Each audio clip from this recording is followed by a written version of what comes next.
अच्छा।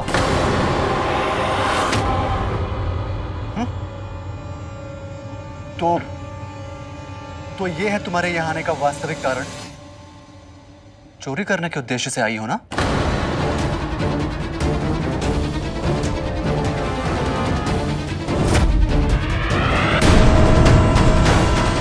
निराश्रय हूं, चोर नहीं हूं मैं।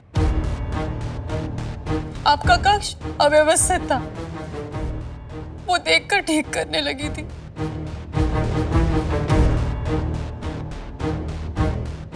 पर्दे तो अग्नि में झुलस गए थे, ये सत्य कह रही है।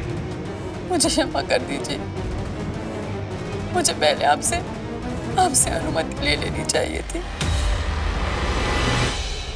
नहीं नहीं, तुम क्षमा मत मांगो। मुझे सोच समझकर तुम पर प्रतिक्रिया करनी चाहिए थी।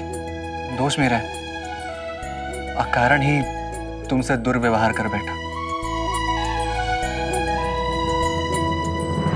एक प्रश्न पूछूं? हाँ। वो माता की मूर्ति, मेरा मतलब है कि एक नास्तिक व्यक्ति के घर पे माता रानी की मूर्ति तो आश्चर्य की बात है। मेरे पिताजी ने बताया था कि आपके पिता नास्तिक हैं। वो मूर्ति मेरी पत्नी भारती ने बनाई थी। अर्थात अब कहाँ है वो? बाहर भी नहीं थी, यहाँ नहीं रहती। उफ, मैं भी कैसे प्रश्न पूछने लगी। स्पष्ट ही है, आपको छोड़कर चली गई होंगी, है ना? तुम्हें उससे क्या? चुप रहो तुम, तुम्हें कुछ ज्ञात नहीं। चुप रहो तुम। अरे नरेंद्र जी, सुनिए तो।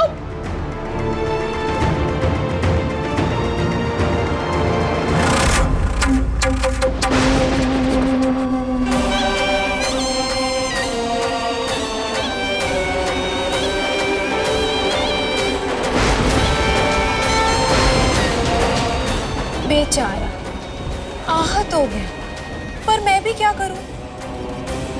मेरा हृदय भी तो पत्थर का ही है ना। वैसे आप भी तो पत्थर की हैं। एक पत्थर के कितने रूप? एक आप, भारती का विश्वास, और एक मैं, उसका आने वाला विनाश।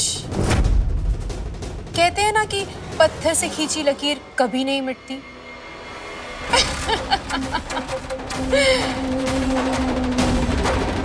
मैं भी वही लकीर खींचने आई, भारती और नरेंद्र के मध्य,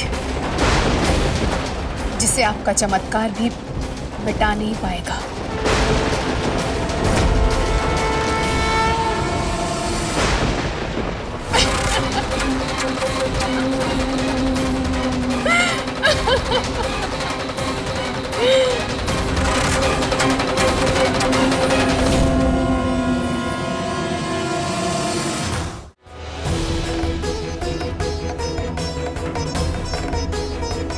अतिथियों से कार्य करवाना हमारे घर का संस्कार नहीं है।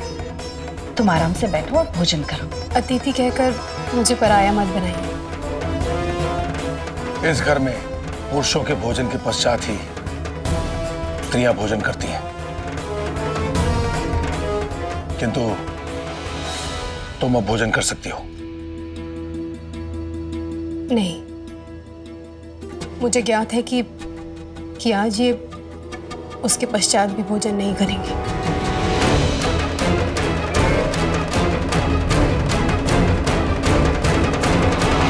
आज नरेंद्र के पसंद के पकवान बने हैं और वो भोजन नहीं करेगा। मेरा पुत्र अतृप्त रहे और मैं भोजन कर लूं, ये संभव नहीं है। आज एक दिन वो भोजन नहीं करेगा तो यमराज नहीं आएंगे उसे लेने के लिए। वो मंद बुद्धि जब उसे भूख लगेगी स्वयं भोजन कर लेगा। नरेंद्र बहुत ही उदास और आहत है आज। मुझे पता है कि वो भोजन नहीं करेगा। यदि आप अनुमति दें तो क्या मैं प्रयास करूं? कदाचित वो भोजन कर ले। देखो, वो मंद बुद्धि भोजन करे ना करे मुझे इससे कोई सरोकार नहीं है। तुम्हें जो करना है करो।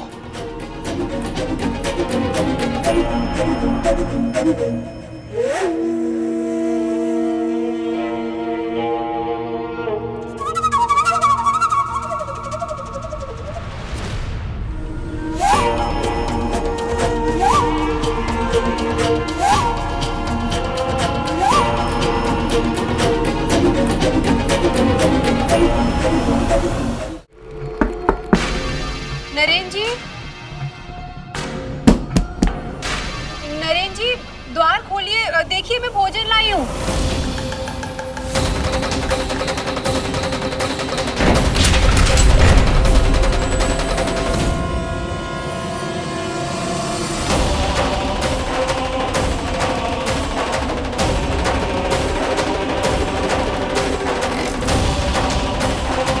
लगता है मंद बुद्धि अपने कक्ष में नहीं है।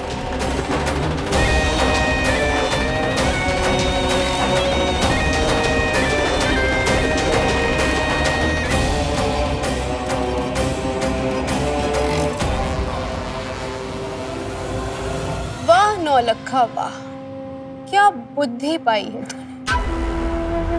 अवश्य ही संसार का पहला दानव किसी स्त्री से ही उत्पन्न हुआ होगा। कभी कभी तो अपनी ही कुटिलता से भय होता है। अब आपने मेरी इतनी सहायता की है तो मेरा भी तो कर्तव्य बनता है ना।